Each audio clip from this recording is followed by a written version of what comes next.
नवग्रहातील सर्वात उग्र ग्रह म्हणून शनिग्रहाला संबोधलं जातं।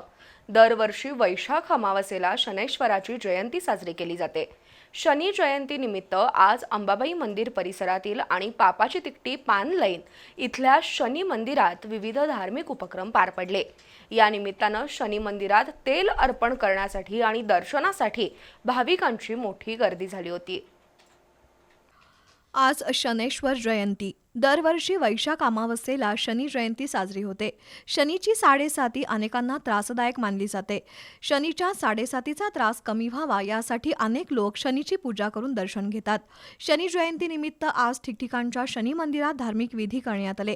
महानगरपालिकेजवळील शनी मंदिरात आज आकर्षक विद्युत रोषणाई करून संपूर्ण मंदिराला फुलांची सजावट केली होती। पहाटे पंचामृताभिषेक आणि तैलाभिषेक करण्यात आला।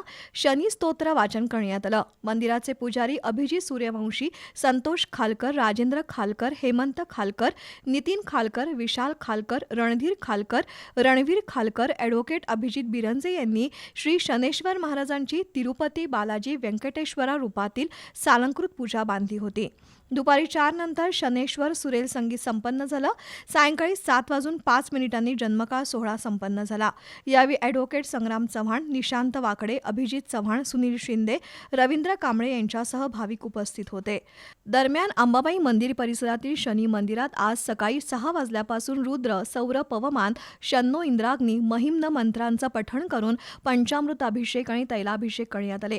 त्यानंतर दत्तात्रय झुरळे, चंद्रकांत आणि अनिरुद्ध झुरळे यांच्या हस्ते उत्सव पूजा बांधण्यात आली। सायंकाळी शनी जन्मकाळ सोहळा झाला।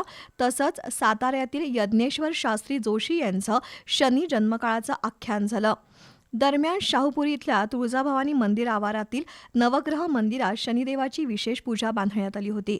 आज सकाळी पंचामृत आणि तैलाभिषेक घालून मंत्रपठण करण्यात आलं। दीपक गुरव आणि बंडोपंत गुरव यांनी पौरोहित्य केलं। या ठिकाणी भाविकांची गर्दी झाली होती।